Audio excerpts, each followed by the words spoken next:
Hello everyone, FPL Raptor here and welcome back to another video on the Fantasy Football Fix YouTube channel. In today's video we're going to go through part 2 of my Game Week 24 transfer targets. That's right, I did part 1 last week where we assessed the best defenders to bring in ahead of Game Week 24. And in today's video, part 2, we're going to assess the best midfielders and attackers to bring in ahead of Game Week 24. So either before this video or after this video, do go back and watch part 1 because part 2 leads on nicely from that. If you are enjoying the content here on this channel, please do remember to like, comment and subscribe. Those 3 things are completely free for you to do, but they help support the channel massively. And if you enjoy any of the features that we use in today's video or any of the videos for that matter, you can check out all of them over at fantasyfootballfix.com or download the free app as well. Without further ado, guys, let's jump into today's video.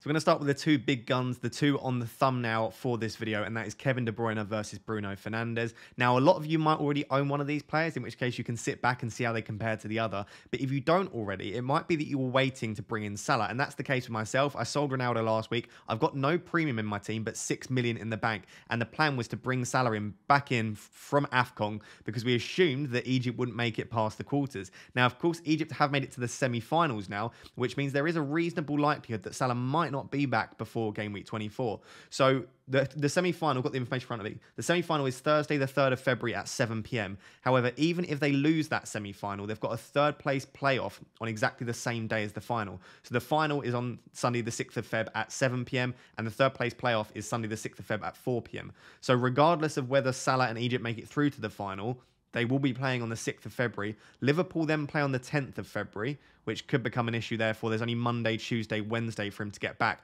But of course, the deadline is on Tuesday. So it might be that by Tuesday, we don't know for sure whether Salah will make it for Game Week 24. And it's up to you. Do you want to risk him bringing a player that not only has just worked his butt off in the AFCON, but also might not play in Game Week 24 when you've got 2 great options in De Bruyne and Fernandes? So I think for a lot of us now, we're tempted to maybe wait until, I think, Game Week 26 when Salah plays Norwich might be a good point, in which case we might go for 2 or 3 weeks with either De Bruyne or Fernandes. So if that is the case and Salah isn't available, or maybe you just want to go for someone other than Salah anyway, I do think that the 2 best options, of course, are De Bruyne and Fernandes. If we take a look at the fixtures, Manchester United definitely have the better fixtures, specifically over the next 4 weeks. And over the next 6 weeks, Manchester United have the best fixtures in the Premier League from an attacking perspective. Burnley away, Southampton and Brighton double game week in Game Week 25, Leeds in 26 and Watford in 27. Those 4 fixtures are incredible. Specifically, if you are looking to potentially sell for Salah in 26, that's absolutely fine because then you get 3 fixtures in the next 2. Equally, if you decide not to sell for Salah, remember Salah blanks in Game Week 27. Because Liverpool and Arsenal both blank, it means that you can potentially hold Fernandes through to Game Week 27. It means you might be able to save your free hit, keep Fernandes and captain Fernandes against Watford, and then maybe sell for Salah around Game Week 28, Game Week 29 when Manchester United's fixtures turn for the worst. So I do like Bruno Fernandes potentially holding him all the way to Game Week 28. De Bruyne's fixtures aren't fantastic, but the next 2 are very good. Obviously, Brentford at home and Norwich away. Assuming De Bruyne plays both of those, I would argue that that's almost as good as Bruno Fernandes' 3 fixtures, because realistically, Brighton at home is a pretty tricky fixture for Manchester United and Bruno. And therefore, Burnley away and Southampton at home, plus maybe a little bit from Brighton versus Brentford at home and Norwich away. Specifically taking into account how good City are in comparison to Manchester United, I don't necessarily think it's that much worse for De Bruyne. But then after that, you've got Tottenham, Everton, United, Palace. So if you go for the De Bruyne route, you are probably looking to bring Salah back in 26 against Norwich. However, if you go for the Fernandes route, it might be difficult to sell Fernandes before Leeds and Watford, considering the fact that Salah blanks in 27. So that might change your opinion slightly just based off the fixtures and how long you want to hold this premium midfielder. Of course, you could own both of these guys, but for a lot of us, I think it will be either Ronaldo/Kane and a premium midfielder, or maybe just one premium midfielder. With respect to the underlying statistics, Bruno Fernandes has, of course, played the most minutes this season out of the 2 of them. But with respect to projected points, the Fantasy Football Fix algorithm actually favours Kevin De Bruyne. So it's very, very interesting that despite the fact that Bruno Fernandes has been fantastic recently, the Fantasy Football Fix algorithm still thinks that De Bruyne will outperform him over the next 6, and as considering also that Bruno has an extra fixture as well. So that is definitely something to take into account. Expected FPL points per 90 over the first 23 game weeks. Kevin De Bruyne does come out on top at 6.06 versus Fernandes' 5.11. So again, De Bruyne coming out on top. Non-penalty expected goals and expected assists. Again, De Bruyne coming out on top, but this is very, very small margin. So 0.56 for De Bruyne, 0.53 for Fernandes. Big chances wise, De Bruyne hasn't had any big chances. So 0.3 for Fernandes versus De Bruyne's 0.00. So De Bruyne is not getting a lot of those clear-cut one-on-ones, but he doesn't necessarily need those. And I would say that even Fernandes' 0.3 isn't fantastic. So neither of these guys are you relying on one-on-ones. You're relying on either expected assists, for both which are very high, or you're expecting some sort of outside the box or snapshot chance. Touches in the box, this is very, very impressive for De Bruyne, considering the position that he plays. He's not been playing false nine every game. 4.02 is very, very good, and you can see that from his touch map. He's getting quite a few touches in the box. Fernandes' 2.64 isn't terrible, considering he's playing a little bit deeper than he has recently. In the last 6 weeks, however, the statistics have changed. And let's take a look at the statistics over the last 3 or 4 weeks. So over the last 4 games for Fernandes versus 3 for De Bruyne, but we are looking at per 90 statistics, so it doesn't matter that Fernandes has played one more fixture. We can see that Fernandes has had more touches in the box per 90 at 3.01 versus De Bruyne's 2.72. So De Bruyne's touches in the box have dropped off because he has been playing a number 8 role at times rather than the false 9. Big chances per 90. Fernandes has had 0.9 per 90, so almost a big chance per 90 over the last 4 games. De Bruyne has, of course, had 0 because he hasn't had any across the season. And if we take a look at expected data, De Bruyne's is 0.46 over the last 3 fixtures for him, whereas Bruno Fernandes is over the last 4 fixtures is actually sitting at 0.99 per 90. So take of that what you will, it is an incredibly small sample size, but that would suggest that across the entire season, De Bruyne is just about coming out on top. But since Manchester United have switched to a 4-2-3-1 formation, Ronaldo has played limited minutes and Bruno's been able to occupy that central number 10 role under Rangnick. His stats have massively increased. And yes, it is a small sample size. Yes, some of those have been really good fixtures. But Bruno Fernandes is starting to look back to his best. So across the entire season, taking into account fixtures, minutes, etc., whatever it may be, I think this is a really even 50-50 coin, in which case I would say trust your gut feeling. I would say go for the player that you fancy. Go for the player that you feel comfortable captaining. If you're not going to feel comfortable captaining De Bruyne against Norwich in 25 when Manchester United have a double game week, maybe just go for Bruno Fernandes because you feel safer captaining a player with 2 fixtures. But like I said, one of those fixtures isn't the best against Brighton, and I would argue that Norwich is a significantly better fixture for City than Southampton is for Manchester United, so that is something to bear in mind. And also, of course, just bear in mind whether you think you're going to want to bring Salah back in 26. If you are, bringing in Fernandes might block that because you might find it very tricky to take him out for Leeds and Watford, specifically considering, like I said, Salah does blank in 27. So take into account fixtures, take into account when you want Salah back, take into account whether you hold more weight to recent statistics or season-long statistics. I think it's incredibly close, and considering the fact that Bruno Fernandes is 100% nailed, whereas De Bruyne could miss the odd game, and also considering the fact that I like captaining players in a double game week when they've got 2 fixtures, and considering the fact it could mean that I could save my free hit if I get Bruno, because I think Leeds and Watford are better fixtures than Tottenham and Everton, I think I would just about lean towards Bruno Fernandes. But I think they're both great options. I think both will do well, and if Salah's back for 24, it might be that you just want to go for Salah anyway. So we're going to the complete other end of the spectrum now, and rather than comparing 2 of the most expensive midfielders, we're going to compare 2 of the cheapest midfielders. Now, the reason for doing this is that I think a lot of us will be trying to squeeze maybe 2 or 3 premiums into our team because we don't want to drop KDB, but we also want Bruno, and then Kane's a great option, maybe Salah's back. And I think the easiest way to do that would be to downgrade one of our sort of £8 or £9 million midfielders like a Jota or Foden to a £4.5 million midfielder. Equally, I think there are quite a few people on wildcard this week, and I think a lot of you, if you're on wildcard, will probably, and quite sensibly, maybe go for a cheaper 5th midfielder that you can play sometimes, but also is a great substitute. And I think these are probably the 2 best budget enablers in midfield, and that is Jacob Ramsey and Jakub Moder. Now, they're both good for different reasons. They've both got fantastic fixtures moving forward. Obviously, the only issue with Moder and the rest of the Brighton players that we mentioned in this video is they do blank in 24. So if you're bringing them in this week, just realise that you are setting up for 25 to 28 and that you're not going to, hopefully not going to need them to play in game week 24. Equally, Jacob Ramsey's got great fixtures for the next few, but from around game week 27 onwards, they start to get a little bit more difficult. So realistically, you are targeting the next 3 fixtures against Leeds, Newcastle and Watford, which are pretty much the best 3 fixtures that you could hope for. Of course, it is really, really nice to have the potential double in 25, but what I would personally do if we're focusing on the fixtures here is just look at your team in game week 25, because a lot of teams have great fixtures anyway. Are you going to need to play Moder or Ramsey? If you don't need to play them, and if you do play them, you'd end up benching a really good player, maybe you disregard the double, or you just see it as another fixture, because equally, one of the games is against Manchester United, and if you're not really going to fancy playing them over one of your better players anyway, it doesn't really matter, and Jacob Ramsey's got Newcastle anyway. So I do like the fact that Brighton have that double, but realistically, across the next 6, I think they've got equally good fixtures, considering Moda misses 1 in 24. Got Liverpool in 29. I think all 6 for Aston Villa are decent enough, but Brighton and West Ham aren't the easiest two. So looking across the entire 6, I think they've both got pretty good fixtures.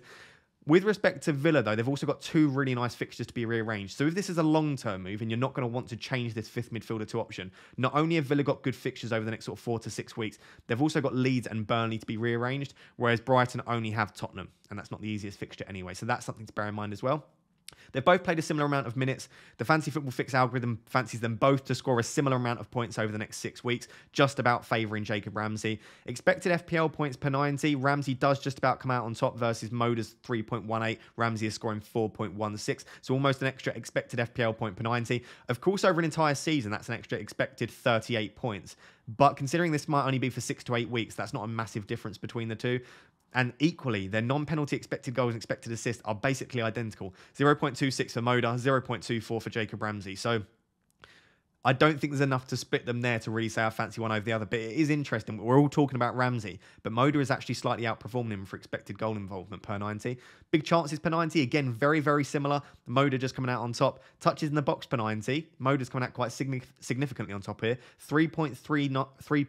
3.32 touches in the box per 90 for Moda, 2.08 for Jacob Ramsey. So Moda definitely coming out on top for most of the underlying statistics here, but only just. And I think the reason that I wouldn't necessarily therefore jump all over Moda is that Moda's minutes are definitely more of a risk than Jacob Ramsey.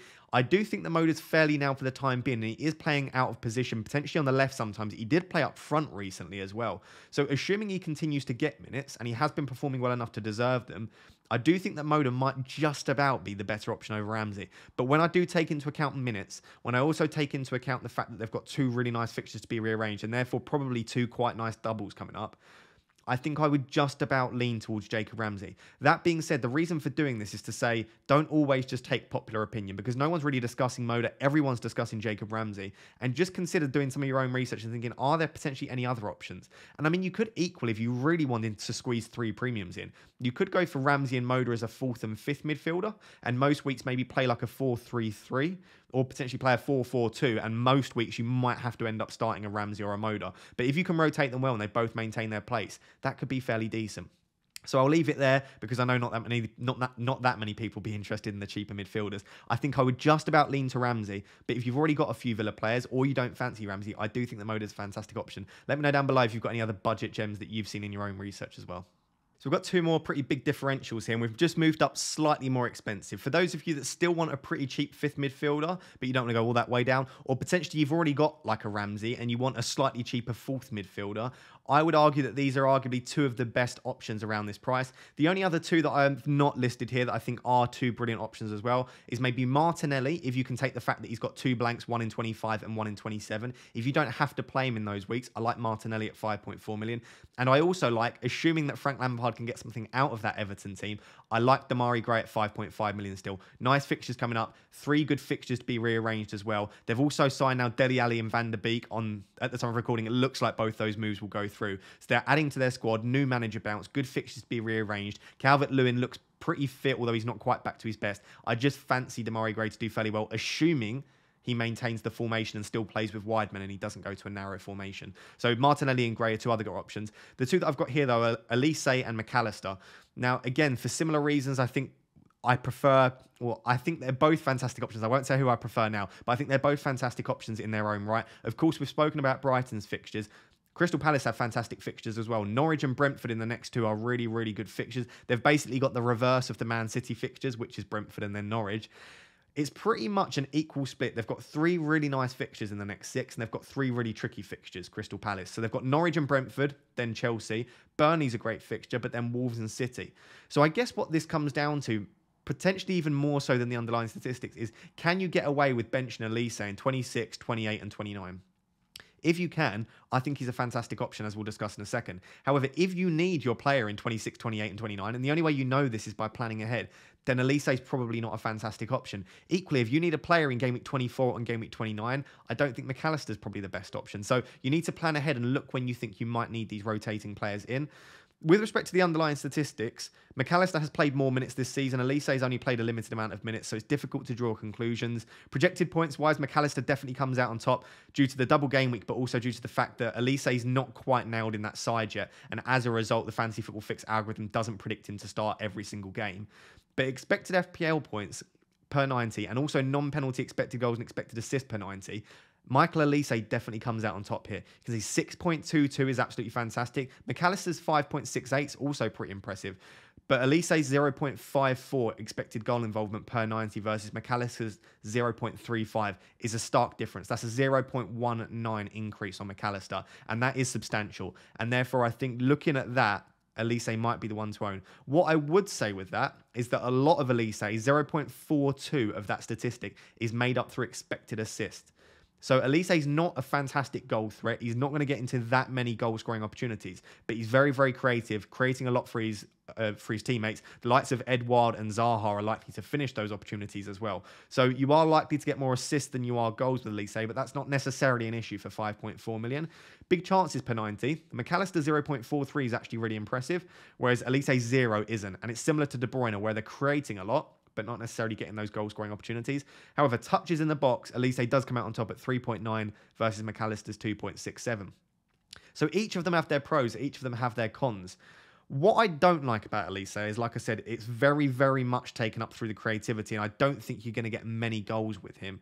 But what I do like is he's quite an exciting option, and I think Norwich, Brentford and Burnley in the next 4 fixtures could be absolutely excellent, specifically if you need a player in Game Week 24. If you don't need a player in Game Week 24, if your starting 11 looks really strong and bringing in Olise would force you to bench someone else, I think you might just want to go for McAllister. I think he's more nailed than Olise. He's got the brilliant double in Game Week 25. He's then got Burnley, Villa and Newcastle as well. He's £0.1 million cheaper.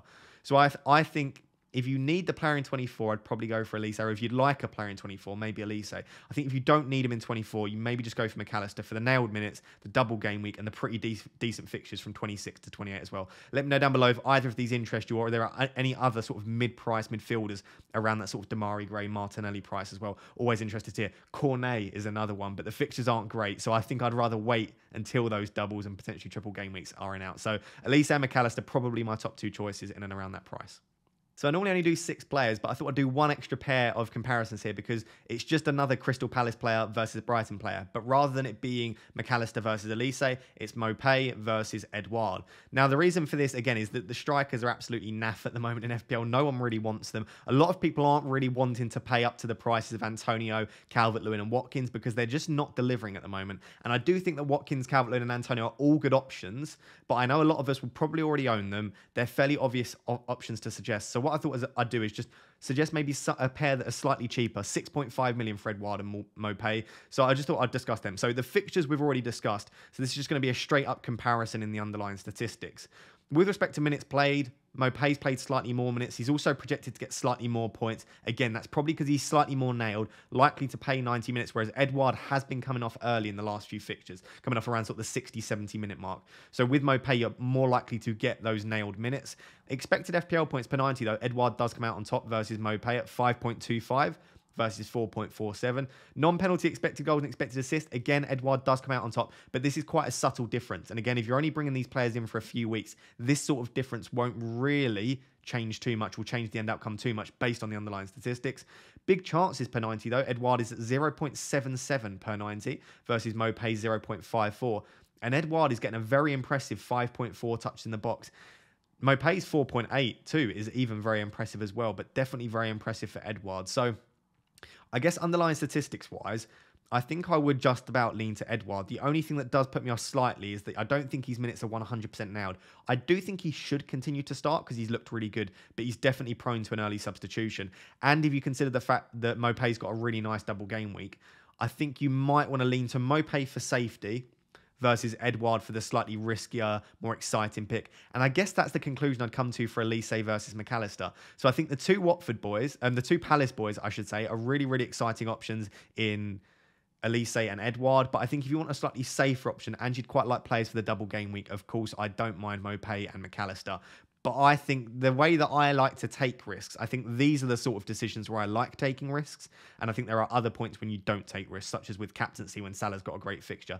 So I think these are the sort of places you can get a little bit riskier choice. So I think I would lean towards both Palace players, but I guess the smart sort of sensible content creator recommendation for you guys would be to go for Maupay or McAllister. But let me know down below. Do you prefer the Palace boys? Do you prefer the Brighton boys? I think all 4 of them are really, really good options in their own right.